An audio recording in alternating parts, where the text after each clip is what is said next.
joining us live here on our big broadcast. Welcome to the Sunday radio broadcast, gentlemen. How are you guys? Great, man. How you doing? Pretty good, actually. Go ahead and give us a brief introduction so folks know who we're speaking with today here. Yeah, I'm Bob Ballinger from Last Breed on guitar, and I'm London Fowler on guitar and Last Breed as well. That's awesome. So tell us a little bit about how the band got together as a group. Well, my other band, Power Theory, you know, when COVID struck and everything shut down, rather than have to get into my job jar around the house, I needed something to keep me busy. So that's awesome. I started writing some songs, and I'm friends with London's family. I've known him for a long time, and his mother's actually my tattoo artist. And that's awesome. I was getting ready to ask you about all the tattoos. I think that is amazing. Thank you. And so anyway, I started writing some songs, and I was trying to look at putting, and next thing you know, he came over, and he's been coming over every Sunday since, and now he's playing in Power Theory with me as well. So we just did a show last night with that band up at New Jersey Metal Fest, and here we are. But that's how it started. My whole goal was to go. Go ahead. No, go ahead, brother. Go ahead. My whole goal was to get back to my hard rock roots. Even though I play in a traditional / power metal band, my love has always been from growing up. I was always in love with bands like Thin Lizzy, UFO, Froghat, all that style stuff, older Saxon stuff, the guitar driven, even, Bon Scott, AC/DC. And the thing is that this guy next to me is a newcomer to the game, but this is everything that this guy plays, and I was just amazed to play along with him. So that's awesome. That's how it started. COVID and roots. That's awesome. By the way, if you're watching us on BitChute or Rumble or YouTube or any of the various places, or even twitching with us over on the Twitch, our guest looks like the heavy metal version of Mickey Rourke. Have you ever been told that? 'Cause I have. Yeah. I heard that. So we have got great guests with us today, and they join us live here on our big broadcast. And we're talking about Last Breed, but we also are going to be talking about Power Theory as well as we go through this interview here. So how do we get in touch with you guys on social media? Well, we are at For Last Breed on the Book of Faces. It is Last Breed the Book Rocks. Of Faces. Same thing on Bandcamp, and I believe the same thing on Instagram for Last Breed. It's all Last Breed Rocks or Last Breed Rock, one way or the other. Okay. And same thing for our YouTube channel. We kept it simple for that. Awesome. Awesome. And there is for Power Theory, Facebook is Power Theory 1. I don't know how we had to put a 1 in there. I have a trademark on the name, but I still had to put a 1 in there. That's somehow. right. That's right. And that on Bandcamp, it's just Power Theory. We do have a website that's powertheory.net, but it's not updated, and I'm in the process of doing that, but there is an active website. That's awesome. That's awesome. So, Last Breed, tell me a little bit about just the layout of the music and kind of what is your songwriting process like? A couple of the songs that I started out with, I did write myself. Then London got involved, and I guess I think everything kind of starts with a riff.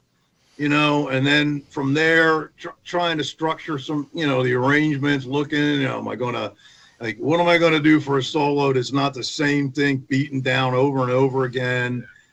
Do I need to put a tempo change in it? And, I'm trying to always look for a big chorus. He's always been very good at fleshing out a song. I'm always good at coming up with something spontaneous, and he helps me out with That's awesome. building it into That's awesome. So bigger. Yeah. So you guys just kind of work like a well-oiled machine. I think that's badass. Yeah, he'll bring a riff in. I'll like hear a drum. It's crazy, and I'll be like, "What about if we go here?" And it works. It took us a while to get everything exactly how we wanted it for the album for Last Breed, but we were in no hurry. So I think that's, I'm not like kissing my own ass here, but I think it's a pretty kick-ass album. Like if I would like it if I was just a fan and I wasn't involved with it, because it just has that kind of feel, and I'm pretty proud of it. And I think it's like when you kind of open up the writing process a little bit, like it can go wrong if too many people are involved in it, but if there's somebody that you build a trust with like that, then the writing, you're open to adding an idea where you're not, like being closed-minded can make the songs just like average instead of being above average. Yes. So, that's one thing I learned from a good friend of mine, who played with Accept for 40 years. He used to be a neighbor That's of mine. awesome. I've never thrown his name around, but we wrote some songs before with Power Theory. He's like, that's too many riffs. Nobody wants to hear that. It's boring. It's going to put people to sleep. There's too many notes and blah, blah, blah. Simplify, and I'm like, okay. So I listened to him, and I think it really, really helps me. That's awesome. I think that's great. We have got two great guests joining us today. Last Breed is the band we were talking about first here. We're going to be talking about Power Theory as well.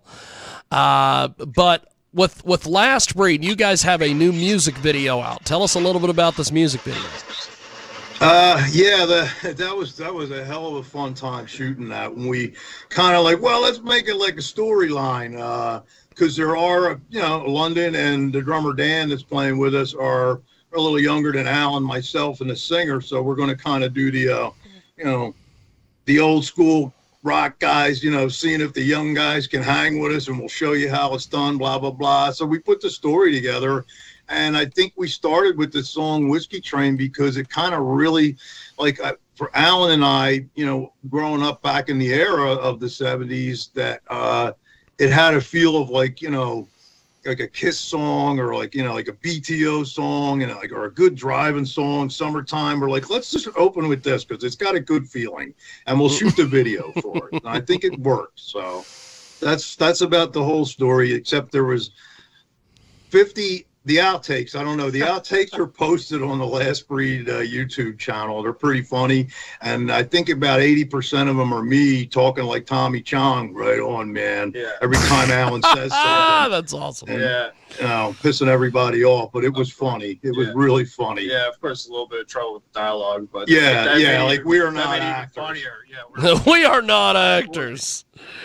We had like 4 lines and we still couldn't even get them right. Hey, I'll performers. I can guarantee you, I can almost guarantee you that you did a lot better in delivering your lines on that video than a couple years ago. I went out to and I don't even remember the guy's name. I just remember the experience. We went out to the Adult Video News, the porn awards out in Vegas, and there was a guy that I was out there, and one of our sponsors was like one of these, knockoff Viagra, Cialis, boner pill groups. And they had got a thing set up with this one porn guy to do some endorsements. He was going to read a script, and he was going to endorse their product. Oh, my God, that took an hour and a half for him to read a paragraph. No.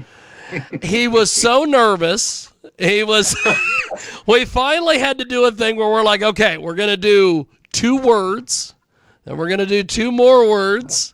And by the time we got it all done, and the video, and we sent it over to the video guy, and he chopped it all together, and it was great. But I'm sure you got your lines delivered a lot easier than this guy was able to deliver his. Well, we hope so. I hope so. Yeah. At least I know I'm good at more than one thing. Yeah. That is awesome. So, I am fascinated by the beginning of the interview where you said that you met your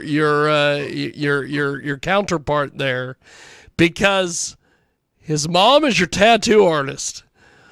Yeah. Tell me this. 20 years. Tell me all about all this. This is crazy. I don't know. I don't even know. Probably 20 plus years ago, first time I got tattooed by her, and then over the years, we become like family. So it's just like that. And I've known this guy since he was a little guy, and now he's like 6'6", and even sitting next to him, he looks bigger than me.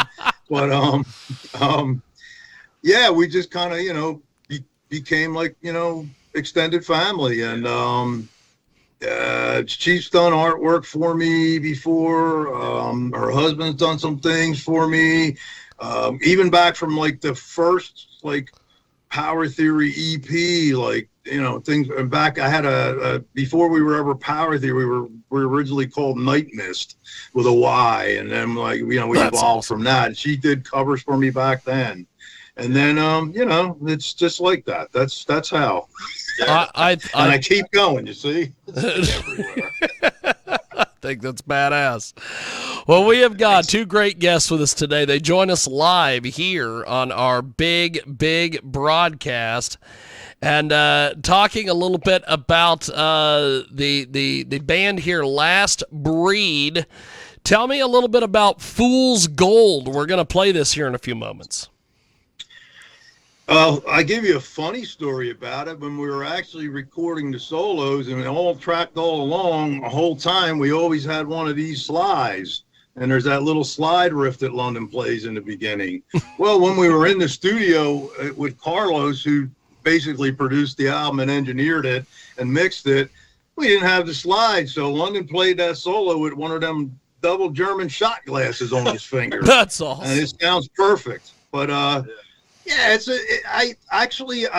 that was like a working title of the song. Like the riff to me kind of reminded me of like, it might have been like an old Nugent-y kind of riff and things like that. And Uncle like, Ted, baby. And freaking Caesar, the vocalist, wrote probably 98% of the lyrics for the album, and every working title I have, he kept it and wrote a song about it. And I'm like, so, Fool's That's Gold, pretty the whole idea was like, he made it about a gambling addiction and everything like that. And, I was more like, just don't be fooled by stupid shit in your life. Nothing's easy. Awesome. It's That like, is awesome. Things that seem too easy are too easy. There's a reason. So that's my whole thing about Fool's Gold. So That's awesome. That's awesome. Well, we're going to do this. I'm going to place you guys on a brief hold here on Skype. We're going to play this track here, and when we come back, we will continue to chat with just an amazing group of musicians here from Last Breed. And this track coming up right now is amazing. It is coming up here in just a few seconds here on 990 WBOB out there in Rhode Island. It's Last Breed's single Fool's Gold, and it's right now on your big program.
That is Fool's Gold, Last Breed, and it is here on your world famous KJAG radio broadcast. We are going to go back live to our guests.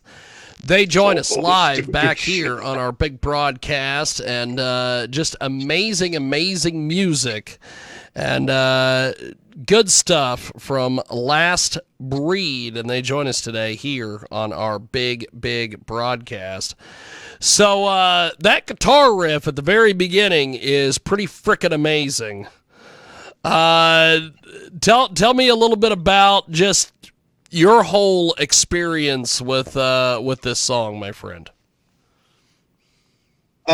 It's weird because the actual riff, and I guess I need to give other songwriting credit on that. So part of that song is actually he was the original first bass player for Power Theory in 2009 when we recorded the first album, but he's actually a roommate of my wife and I, and he plays guitar and bass, and him and I were jamming, and that's a riff he brought to me, and it was originally where the solos was originally the main riff of the song, but I rearranged that as a solo part. Jason wrote that, so I have to give him credit as well.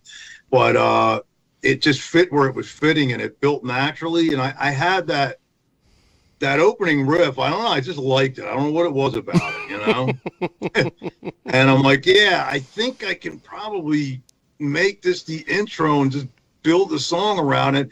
But then in the middle of the song, bring it back in with a little bit of music behind it. And it just kind of grew from there. So that is awesome. And to me, that song also like back, like growing up around Philly, the old Philly Spectrum, when bands would come through town, like, you know, Blue Oyster Cult's right up the road here, Long Island. So that's really not far for them. And it's like, it almost seemed like any time a band came through and they'd have a band, Blue Oyster Cult open. And I really fell in love with that band back in the day. And that song kind of has that type of a feel to me as well, kind of like a BOC feel thrown in there with a little Nugent and stuff like that. That's awesome. That's awesome. Well, switching gears here, let's talk a little bit about Power Theory. Okay. This is an incredible project. Tell me a little bit about how this all got started and how you guys kind of work this project in with the Last Breed project. Well, like I said, we were kind of on, you know,